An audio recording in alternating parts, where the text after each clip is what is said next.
Hi everyone, today I am discuss about law of reflections on the basis of wave theory। इससे पहले ray optics में हम discuss कर चुके हैं, इसके अलावा लॉ ऑफ रिफ्लेक्शन भी हम डिस्कस कर चुके हैं।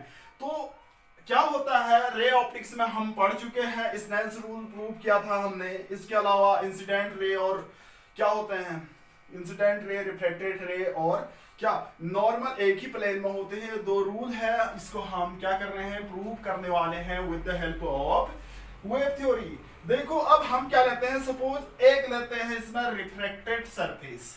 ये क्या है आपका रिफ्रैक्टेड सरफेस है। सपोज ये क्या है आपकी रिफ्रैक्टेड सरफेस है। इसमें हम क्या करेंगे, एक पैरेलल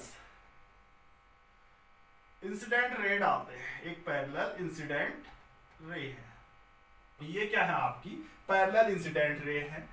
क्या है, इंसिडेंट रे है। तो इंसिडेंट वेव फ्रंट क्या होगा, जो इसके परपेंडिकुलर होगा, इसे हम क्या कहेंगे, इंसिडेंट वेव फ्रंट। ये क्या कहलाएगा आपका, ए और बी क्या होंगे आपके इंसिडेंट वेव फ्रंट। क्यों होंगे, इस पैरेलल लाइट के परपेंडिकुलर जो होता है उसे हम वेव फ्रंट कहते हैं, यानी वेव फ्रंट पड़ रही है किसी सरफेस में। तो देखो सपोज हमने क्या होता है, रिफ्लेक्शन कहां पर होता है, जहां पर आपके दो अलग अलग मीडियम होंगे। तो इसको हमने मीडियम वन की बात की, मीडियम वन कहा, और इसको कहा मीडियम टू, मीडियम टू। यहां पर लाइट की स्पीड है आपकी v1 है, यहां पर है v2। इसके अलावा ये मैंने कहा रेयर मीडियम है, रेयर मीडियम, और ये क्या है आपका डेंसर मीडियम है। अगर ऐसा है, डेंसर है रे, तो स्पीड ऑफ लाइट कहां पर ज्यादा होती है, तो v1 क्या होगा आपका ग्रेटर देन v2 होगा।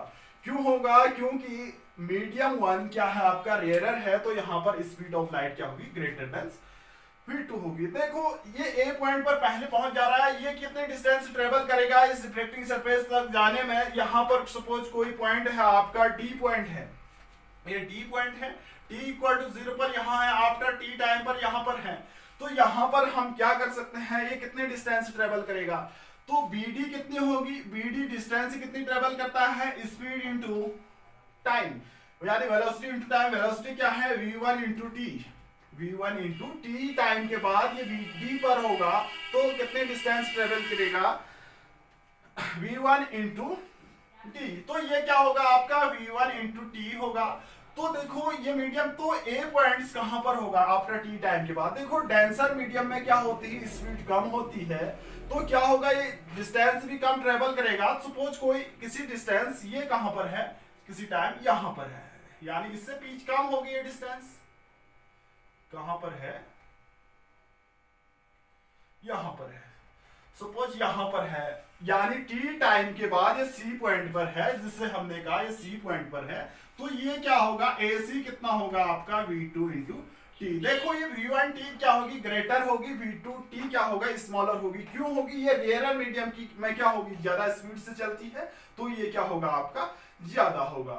ठीक है, तो अब देखिए हम क्या करते हैं, यहां भी क्या करते हैं, एक v1c की बात कर रहे हैं। तो देखिए AC और VD है, तो ये क्या कर रहे हैं, मैंने यहां से यहां पर एक आर्क ड्रॉ किया था, एक आर्क ये ड्रॉ किया था A से C, B से D। तो इन आर्कों का कॉमन जो टेंजेंट होगा वो क्या होगा आपका रिफ्रैक्टेड वेव फ्रंट होगा। ये परपेंडिकुलर होंगे, ये दोनों क्या होंगे, परपेंडिकुलर होंगे। क्या कहा मैंने, ये वेव फ्रंट है, ये क्या करेगा, ये वेव फ्रंट क्या करेगा, सोर्स की तरफ बिहेव करेगा, ये क्या करेगा, सेकेंडरी वेवलेट को प्रोड्यूस करेगा। तो ये क्या होगा, यहां से नई न्यू वेव फ्रंट आए CD, मैंने B से D की ओर आर्क ड्रॉ किया v1t, और A से C की ओर आर्क ड्रॉ किया v2t।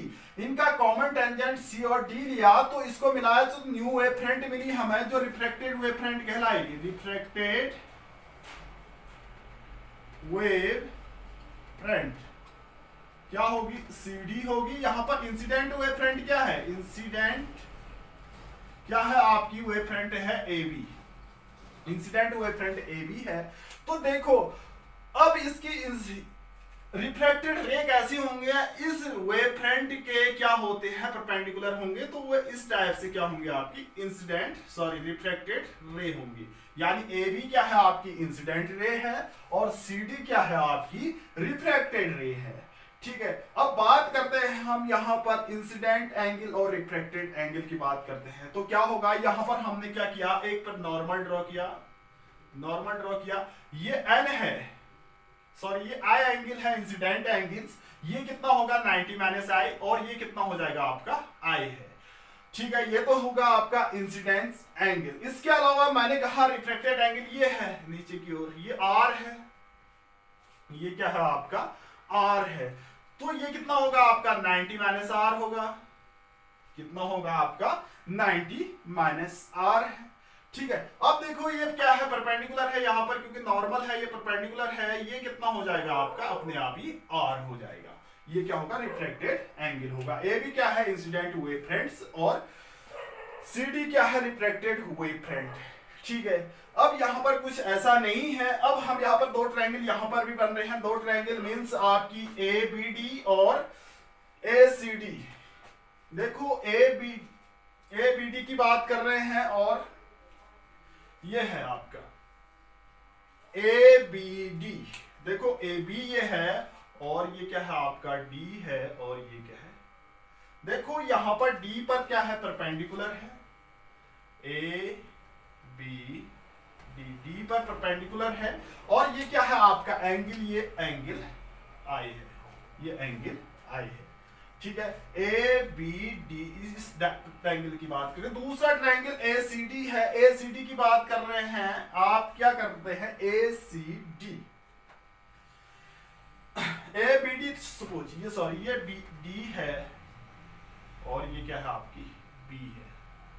दूसरा ट्रायंगल ये भी है आपका ए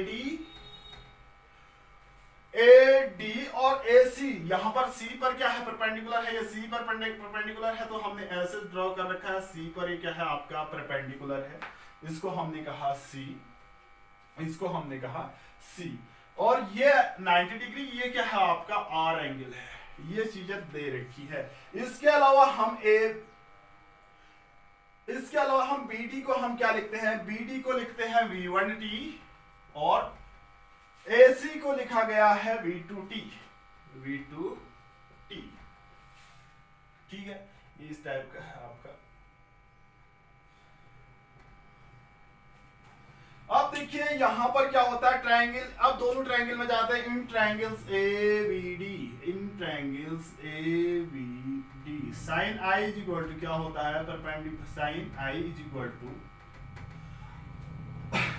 क्या होता है परपेंडिकुलर अपॉन हाइपोटेनियस, परपेंडिकुलर क्या है V1T अपॉन हाइपोटेनियस कितना है AD। ऐसी इन ट्रायंगल ADC में जाते हैं, साइन R इक्वल टू क्या होगा, पर ऐसी होगा क्या perpendicular upon hypotenuse, perpendicular case के लिए V2T अपॉन AD। देखो अब हम ये क्वेश्चन फर्स्ट है, एक क्वेश्चन सेकंड है, इन दोनों इक्वेशन से equations 1/2, equation 1 divided by equation 2, तो यहां से क्या आएगा आपका sine i upon sine r is equal to क्या आ जाएगा आपका V1 अपॉन V2, जो क्या होता है कांस्टेंट होता है। यही क्या है आपका स्नेल्स रूल है, law of reflection, first law of reflection है, sine i upon sine r are टू V1 upon V2 is equal to constant. इसके अलावा हम ये जानते हैं, सिंस हम ये भी जानते हैं, सिंस क्या होता है V1 upon V2 is equal to क्या होता है μ2 अपॉन μ1 होता है, तो यहां पर हम लिख सकते हैं, मैं इरेज कर दे रहा हूं कुछ टर्म्स, तो क्या होगा आपका V1 अपॉन V2, तो sine i upon sine r क्या लिख सकते हैं, sine i upon sine r is equal to ये क्या आएगा μ2 अपॉन μ1। इससे कहते हैं refractive index of second medium with respect to first, तो ये क्या है आपका स्नेल्स रूल है, sine i upon sine r is equal to 1 μ2, refractive index of second medium with respect to first. तो ये क्या है आपका स्नेल्स रूल है, आपका स्नेल्स रूल है, यही क्या है आपका लॉ ऑफ रिफ्लेक्शन है, फर्स्ट लॉ ऑफ रिफ्लेक्शन तो ये आ गया। सेकंड की बात करते हैं, आप सेकंड क्या होता है आपका, देखिए इंसिडेंट वेवफ्रंट जो है आपका क्या है, इंसिडेंट वेवफ्रंट है आपका AB है, इंसिडेंट वेवफ्रंट है आपका AB क्या है आपका इंसिडेंट वेवफ्रंट है, और CD क्या है आपका रिफ्रैक्टेड वेवफ्रंट है, CD क्या है आपका रिफ्रैक्टेड वेवफ्रंट है, और नॉर्मल और सरफेस क्या है परपेंडिकुलर, जो नॉर्मल है ये तीनों परपेंडिकुलर है इस बोर्ड के, ये क्या है तीनों परपेंडिकुलर है इस बोर्ड के, ये तीनों परपेंडिकुलर है इस बोर्ड के, ये तीनों परपेंडिकुलर इस बोर्ड के हैं, तो ये तीनों क्या है आपके सेम प्लेन में लाई है, सेम, ये all points all lies in same planes, all lies in same board, same plane means same plane, यहां पर क्या होगा आपका बोर्ड होगा। ये तो है आपका क्या law of reflections on wave theory के, ये सेकंड रूल है, ये फर्स्ट लॉ है, ये हम वेरीफाई कर चुके हैं।